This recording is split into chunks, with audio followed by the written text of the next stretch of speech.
E o que foi mais... Qual foi a diferença do processo que você teve no seu ano pro processo normal? Então, eu acho que foi tudo diferente. Ah.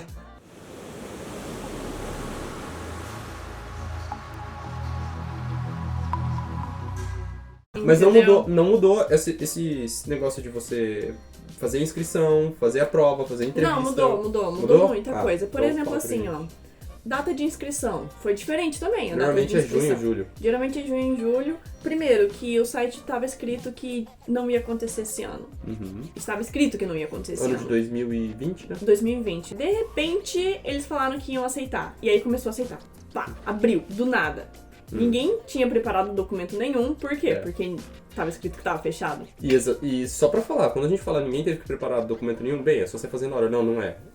Não, é uma documentação, assim, completa, você demora meses pra fazer. Sim, exatamente. Então, eu consegui fazer quase, se eu não me engano, nos últimos dias eu consegui entregar a papelada pro consulado. Uhum.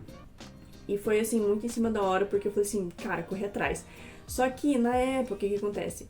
Você tinha que tirar um monte de xerox, isso, aquilo e tal. Uhum. Eu não tinha uma impressora em casa. Eu não conseguia comprar uma impressora porque Curitiba tava com todos os mercados nessa parte fechado. A gente tava em lockdown, inclusive, quando o processo tava acontecendo, a gente tava em lockdown.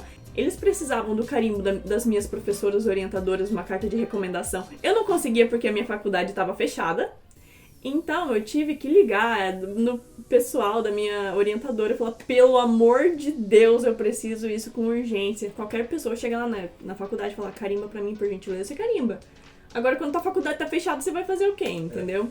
Ah, teve outro ponto, né, que na época a gente tinha que tirar foto 3x4, nenhum shopping aberto pra gente tirar foto 3x4 e tal, pra documentação. Sim. Assim, eu acho que a inscrição foi uma das piores partes, né, de conseguir, eu acho que por isso que muita gente não conseguiu vir no meu ano. Foi essa parte diferente? Foi essa parte diferente. A inscrição, você teve que ir lá no consulado? A inscrição, eu tive que ir no consulado, o consulado estava aberto, mas era um pouco complicado também, porque era dentro do shopping, o shopping nem sempre estava aberto. Não, entendi. Não podia ser feita a inscrição por correio na época ou podia? Podia, mas eu sou da cidade de Curitiba, né?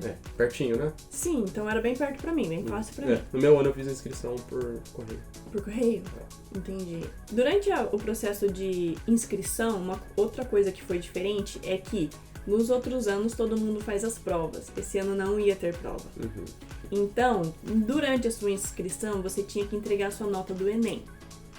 Quem não fez Enem já era.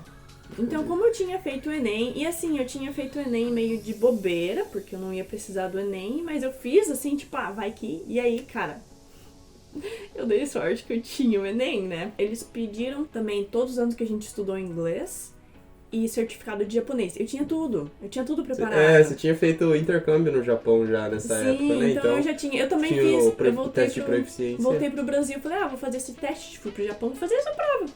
Fiz a prova e tirei em 3. Essa prova que ela tá falando é o teste de proficiência. O JLPT, fiz o JLPT, tirei em 3.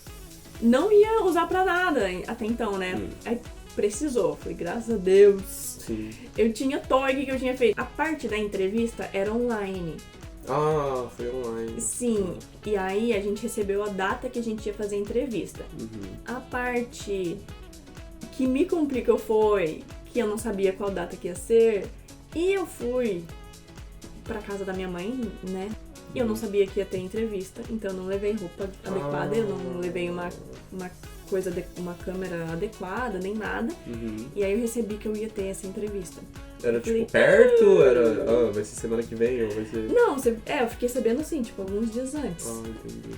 E aí eu maratonei vídeos de entrevista e tal, né? Eu coloquei também, me vesti certinho com as roupas da minha mãe. E aí tentei ficar tudo certinho, pedi pra minha mãe sair de casa. Olha só, pra ela não ficar ouvindo eu falando na entrevista que isso ia me deixar nervosa. Fiquei com a casa só pra mim lá e minha mãe ficou esperando lá fora, coitada. E aí eu tive a entrevista, foram em 3 idiomas. Também não esperava que ia ser em 3 idiomas. Foi mais difícil que a minha, então. Perguntaram das minhas notas do Enem, etc, né? E aí, beleza. Também recebi depois uma mensagem não, eu recebi um e-mail dizendo que eu tinha passado na entrevista e que eu deveria fazer os exames médicos, né? Porém, eles pediram os exames médicos com uma semana. E como eu citei, foi uma correria, porque não tinha nada aberto, tinha clínicas assim, então, tipo, foi bem difícil de eu conseguir o exame médico.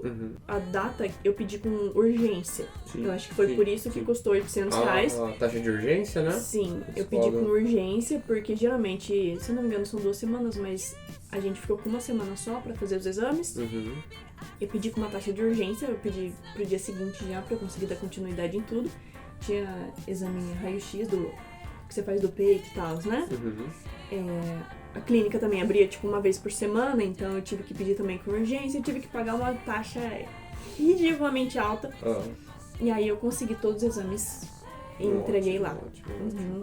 Gastei uma grana, tava assim, pelo amor de Deus, me aprova, porque eu gastei muito dinheiro. Sim. Mas você também teve que esperar esse tempo, né? De 6, 7 meses. Então, eu tive que esperar esse tempo e apesar de eles terem dito, né, lá pro fim de fevereiro ou janeiro, eles falaram que que eu fui aprovada, me falaram que eu fui aprovada, mas a gente não sabia a data de ida. Mas quando falaram que você foi aprovada? Entre janeiro e fevereiro, acho que foi lá por fevereiro. Entendi. Eu vou colocar a data aqui porque eu tenho e-mail, então eu vou colocar a data porque eu sei que é uma coisa que todo mundo quer saber, porque eu também ficava pesquisando, vou colocar a data que eu recebi eu acho que eu tenho também. Só que a gente não sabia a data de ida, porque geralmente é 1º de abril.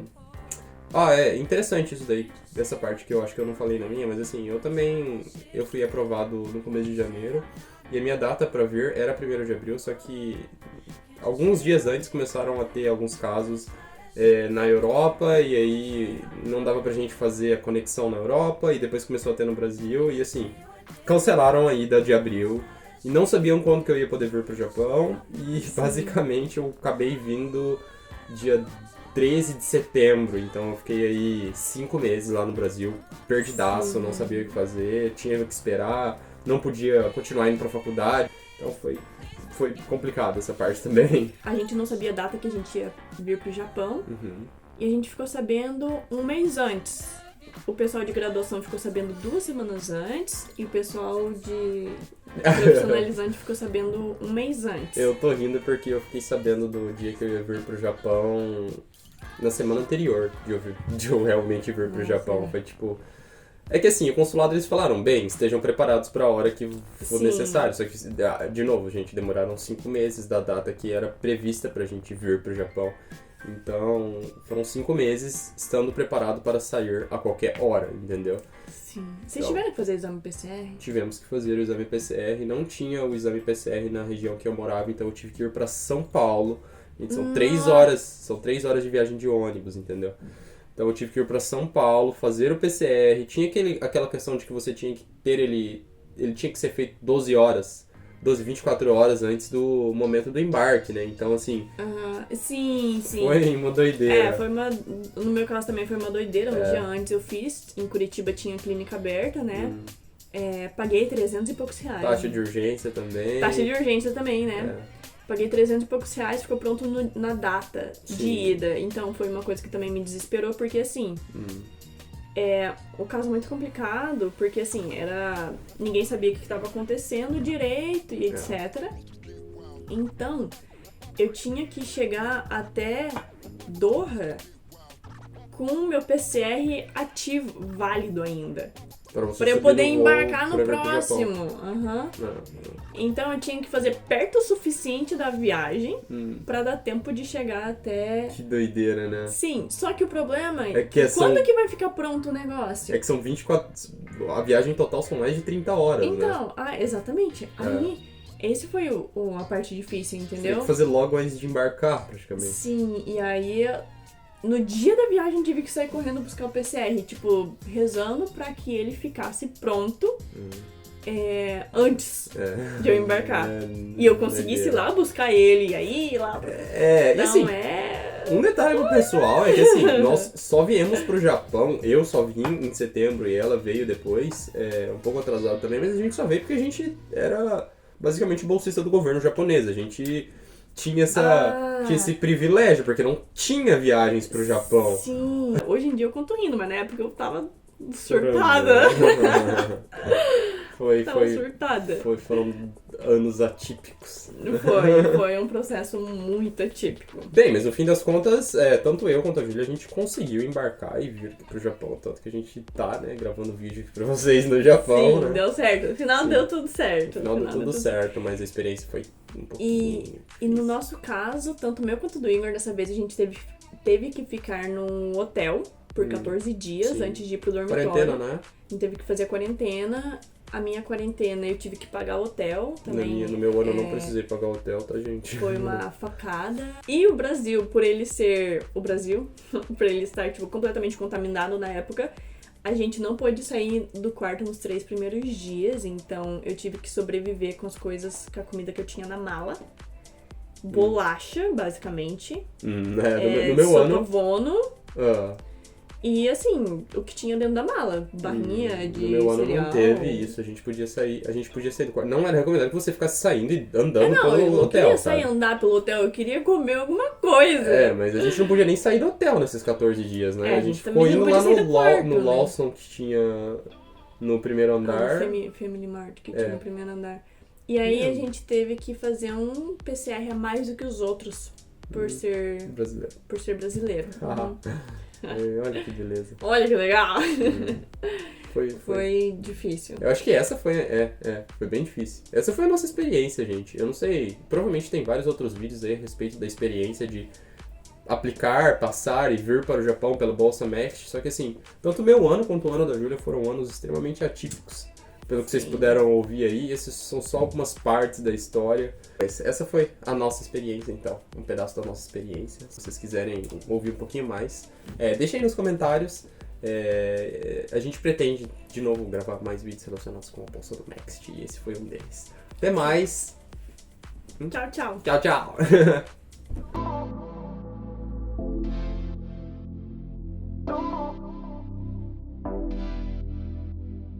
Don't